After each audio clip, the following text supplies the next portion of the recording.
opponent too. That's excellent to see as they line up. 3 years younger is Marcirley Durin, but he's giving away height, he's giving away reach, leg reach, and I wonder if he's giving away a little bit of quality as well. Khamidov, people are really talking about him. Will they be after this? 3 one-round victories so far on this fast and furious Bellator night. Keys to victory, Dan. All right, so for Durin, he needs to be switching stance. That's going to make setting the takedown very difficult. Accurate punching instead of getting too wild. That will allow him to be able to scramble safe if he does find himself defending takedowns. For Khamidov, pivot to angles. He can open up opportunities for himself if he can find those angles. Smart boxing to complement the takedown timing. Get this fight to the floor, beat his opponents up, and if a submission presents itself, maybe chase it. Another exciting looking clash on this Bellator Champions Series night. There's real respect here between the pair of them, Sarvarjon Khamidov and Marcirley Durin. They go to war. Global attraction, Asia and South America combined. Oh, nice left hook transition there. That was quick. Nice knee on the... That was a lovely defense. Yeah. That was beautiful. He's going to need that, though, you know. I like this stance switching is going to constantly force his opponent to reevaluate how he's going to get into this takedown. Long lead right hook.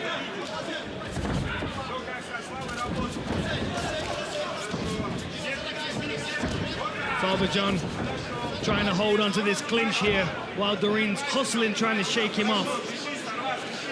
But you see the transition at him. It didn't work in the center off the punch. You said, okay, I'll get him to the fence, see if I can get the underhooks and get a more grinding takedown. That was the decision here, why he went to the fence. That in middle of the cage, takedown wasn't working. Straight in, pin him down there. Yeah. Bully him down, use my size advantage. They weighed in the same. But you see Khamidov a lot taller, a lot rangier. And bigger on the night. Yeah, he looks very heavily muscled. But he is in Alves' corner here, so Alves has his coaches behind him, talking him through this position. Ideal case scenario for Khamidov is either he's in a neutral corner or he's got his own coaches right in his ear. Nice short knees to the legs, though. Water in the basement, as Teddy Atlas would say. But water in the basement, with the body and the legs. Water in the basement. Is he listening to his corner or not? He has to be, because he's managing to stop these takedowns. Like, they must be telling him to control the wrists. That's really causing Khamidov some problems here, which is why he's been restricted to utilizing these knees. He's not been able to do anything else. We can't really see it from this position, but you see him driving in. The pressure that he's putting on his opponent. Also, my Portuguese isn't great, but it seems as though the strategy right now is let Khamidov spend energy in this position. Because right now, Durin not really trying to angle off, not trying to circle. He's more like, okay, let him work in this position. As soon as we break, we're going to have energy, and he won't. That's a good turn. Good turn. Used the underhook really well, did Alves there. Now he's going to get his head in position. You can see his C-cut that bicep. He's going to try and create some space, but again, Khamidov dragging him into the clinch. Waited his moment. Halfway through the first round here. Khamidov and Durin. Let Khamidov break through the whizzer there. That's how he got in this back position. Alves needs to be leaning into the fence here. As soon as he breaks, given the fact that he's given a body lock, he's most likely going to go for a ride. That's why he's leaning hard against that fence. Oh, is he going to climb his back here?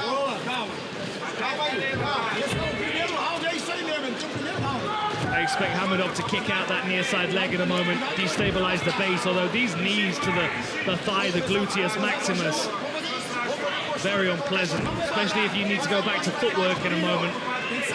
He'll try Khamidov there with that.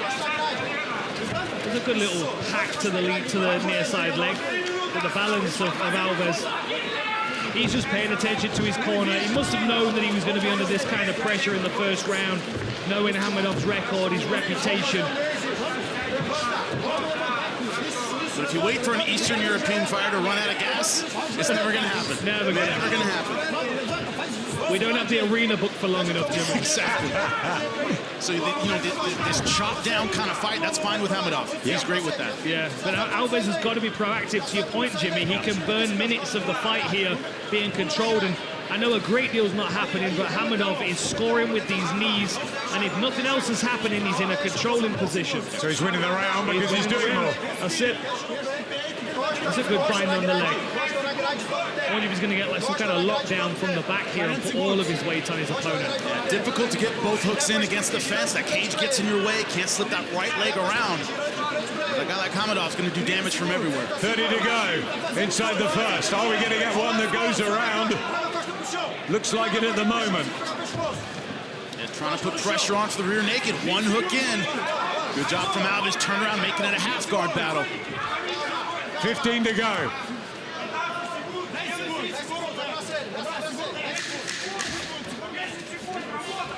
Well, they know the end is in sight for the first round, and the first round completed for the first time on Bellator tonight here in Dublin. If you start to deaden those legs, that base, that stability starts to be leaked out of you.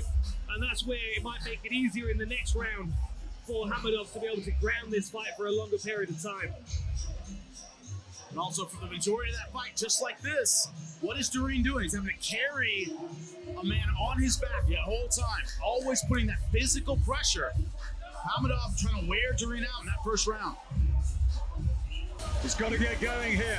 Marcirley Durin in fight number 16 of his long career, the 24-year-old and the 27-year-old Sarvarjon Khamidov entering the cage for the 16th time. The southpaw Durin, the orthodox style of Khamidov. And we're going to bring in the legend, a man that knows MMA so well, the fantastic former referee. He's been with Bellator virtually since the start. Let's bring him in, Big John McCarthy. Well, I'll tell you what, that was a fantastic round for Khamidov. He definitely wins it, like Jimmy said, 10-9. And it was all of those knee strikes to the legs. Those are going to add up because it hurts the ability of Durin to now move well. He's going to feel those for the rest of the fight. Durin right now fighting with a lot more urgency. To your point, Dan, he knows he lost that first round. His corner told him, step it up. And he has so far. He's right on his toes, isn't he? But here comes Khamidov again. And the thing is as well, Durin's now showed that he's got incredible takedown defense, which makes it even more impressive. On the second attempt, he's able to ground this fighter. And you can see this post, he's landing some elbows from this. And Durin not closing his guard either here. He wants this fight to be scrambly so he can try and get back to his feet at some point. Getting flattened on his back for any length of time, he's just going to drain the clock and force the scorecards in the opposite direction. Yeah, that's the problem for him, isn't it, Jimmy? It's very difficult. You know, boxing, you have 12 rounds, 10 rounds. MMA, you got 3. You fall behind by 1, you have to win those next rounds. A lot of mental pressure, and right now, Khamidov knows that. That's why he's bringing the physical pressure. That shoulder in, leading with his head. And he's making Durin be the one to have to scramble, and he does it. Beautiful work. And can he stay on his feet here, or he's been dragged down to the floor again with that overhook? Bowled right over. Such a good job. Yeah, bowled right over. Man, that wasted energy scrambling back to his feet. The discouragement of now being on his shoulders again. He's looking to build up, but you're going to see Khamidov attack that left arm. Nothing seems to be going right, does it, for Durin here? It's a bad round for him again here. Stuck in bottom position. There's the wrist control. We're going to get that wrist ride, that Dagestani handcuff. And he's going to drive forward. I mean, Durin is doing everything he can. He's doing the right things all the time, but... And the power in the legs there, Jimmy. Beautiful job driving forward. Once again, keeping that physical weight on Durin. This is how we saw round number 1. A lot of movement from this position. It was hold him down, knees right to the thigh, right to the glute, wear him down, and that's what we're seeing in round number 2. That's what Big John was talking about. The kicks, winning him the first round. Khamidov. Look at the clock ticking down as well. He's got work to do here, Durin. One hook in. Can we see? That's 2. Got both hooks in. Durin trying to fight it. Doesn't want to get that hand stuck while he's fighting the legs. Khamidov in a very good position to control here, but he's going to have to open up to do anything, whether it's submit or whether it's strike, scramble to the top. And now we're seeing Khamidov take some deep breaths here. Just notice that, the energy expending. The difference, gentlemen, is Durin has expended energy, didn't get him anywhere. Yeah. Khamidov's expending energy, he's ended up on the back. That's it. 1:30 left in the second round. First round, we believe, to Khamidov. Yeah, especially body triangle. Man, can't take a full breath when that's locked in tight. Yeah, that's tight across the midsection.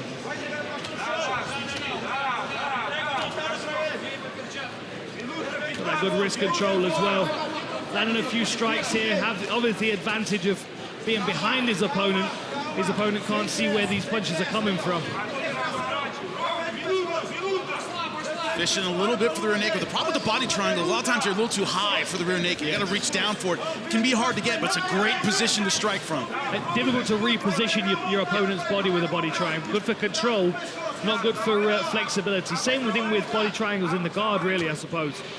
Good for control, not much else. 40 seconds left. Second round. Clock really running down here. 2 rounds in a row, Durin's waiting for the bell. That's not where you want to be. Well, that's going to take the pressure off Khamidov for this last round. But he knows that Alves is going to come out looking for the finish, like he did at the start of the second round. I mean, he started aggressive, he landed some good shots, but all the pressure is on Durin in this last round. It's universal in sports, gentlemen. You fall behind, you've got to start taking bigger and bigger risks to get back in it. Both these guys taking some deep breaths. 2 rounds done. On the ground. Don't like that in between rounds. And here was the scramble. And right back into it. Beautiful job from Khamidov. Powering right through Durin. So once again, Durin spends energy on the scramble, isn't able to get away. Ends up back in this draining position. Both hooks in and body triangle. Fishing a little bit for the choke, but content to take the energy out of his opponent. What I think we might see in this third round, some jump knees, some elbows, the kind of close-range shot stoppers that might keep Khamidov at distance, but something's got to land, it's got to land big. Well, right now, there's no doubt you're looking at Khamidov. He is the guy in control of this. In 10 minutes of time, Durin has not been able to figure out any way of stopping what Khamidov has been doing. So in 5 minutes, he's got to come up with an end of Khamidov, and that's not going to be easy to do. He's got 5 minutes according to John McCarthy. What about you, Peter Queally? Yeah, Dan is right when he said he could see Khamidov taking big, deep breaths. I was just looking at him in the corner there. He was actually sitting on the floor, and his corner were kind of frantically trying to shake out his arms and things. The problem is he has enough gas to actually get Durin down and get a rest. Durin needs a big, big, big moment here to stop the takedown, and maybe he can capitalize on that fatigue then. Thanks, Peter. And seeing that in the corner, I don't like the message that sends, right? You're sitting on the floor, they're extending your legs. The other corner goes, look, he's done, he's out of gas. I didn't like the message that sent, although going in hard for the high crotch now. Yeah, absolutely. That's the thing, it's the optics of it, right? If I'm in the opposite corner, I'm looking over and I'm going, look how tired he is right now, put it on him. But that's a difficult thing to do, obviously, when you find yourself on the back again. He has to just keep working here. Yep, psychologically, I think that was a big moment, that end of the second round, to look over and see. But here, Khamidov can do this all day. Put pressure on, shoulder in, head pressure. Wears your opponent down more than it wears you out. This is where you want to be. Maybe trying to set up a Kimura here. There's not much space, though. What can Durin do here, Jimmy? He's got to be mobile. He's got to get the hips up. See, the hips are up because the head is down. But the problem is, Khamidov just puts such great pressure that you can't elevate enough to get anything done. That's what Durin is trying to do. So far, it's not working. Khamidov can pass to the right side if he pushes down on the knee, but right now he's content to stay put. Yeah, just like that. He can push down and get over that knee. He can work his pass, but I don't expect him to try to do very much. He knows if he stays centered and just doesn't give away this fight, he can win. And the seconds tick down. Yeah, there's a bit of defeat setting here for Alves, I think. Like, he's trying, but at the same time, like, he's got double underhooks now, he loses them. He's not really doing anything of substance with his legs. He's got one butterfly hook in, he's got a guard position with the other leg. He's underhooked here, but I don't know, he's just not been able to piece things together this time around. I've got to wonder whether, maybe not lung fatigue, but physically fatigued, muscle fatigue. Is that what Durin's struggling with now? But also, it's weird how tired you get when nothing's been working, right? That mental fatigue of, God, nothing, I can't get anything done with this guy. You start wearing down mentally. No success. Won 5 of his last 6. But he needs something huge in the final couple of minutes. In the cage here, does Marcirley Durin. Going to Kimura, but his hips aren't in the right position. Maybe a Kimura trap now.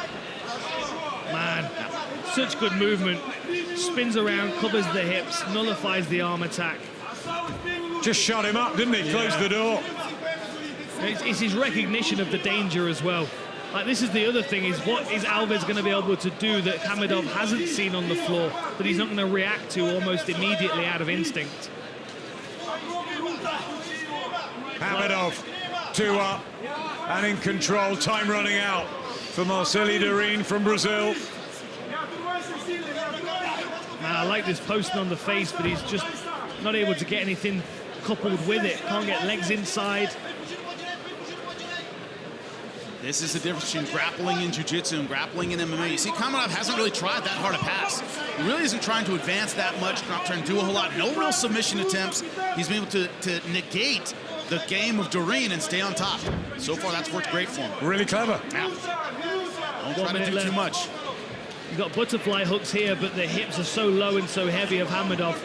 I can't imagine that Durin's going to be able to elevate him in any direction. He looks to be smashing past again, look. Smashes past the half guard. Just physically as well. Snuffing him out. Yeah. Khamidov. Muted him, you could say. Yeah. Trying, isn't he, Durin? He is. And he's landed a lot of strikes this round as well, of course. Most likely not enough to win the round, but he's still working, he's still making the effort. I just think he's physically fatigued, drained here. Doesn't have the fuel in his muscles to be able to get back to his feet. Even now, 15 seconds, he knows he has to make something happen, and he's not able to. It's Khamidov, and it's pretty much been Khamidov from start to finish, in control, using his physical strength, technically great, and Durin has no answer. It's surely 3 rounds to Sarvarjon Khamidov. Hands down.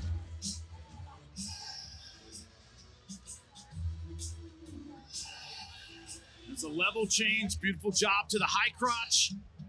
And look at the dump right here. And after that, it was game over in round number 3 because of that physical pressure.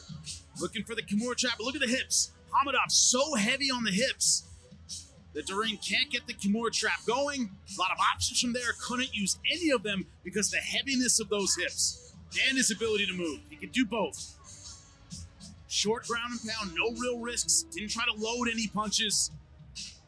Intent to chip away at his opponent. We talked about his variety of attack, going the distance. He showed he has that mentality. He showed it tonight. He really did. I think we know what the judges are going to say. Ladies and gentlemen, for the first time tonight, we go the distance. So we go now to your 3 judges at cage side. All 3, Brian Miner, Michael Bell, and Jacob Montalvo, see exactly the same, 30-27. I'll have it for the winner by unanimous decision. Still undefeated, Sarvarjon Khamidov. Hey, what's up, guys? This is Francis Ngannou. Subscribe now to the PFL MMA YouTube channel.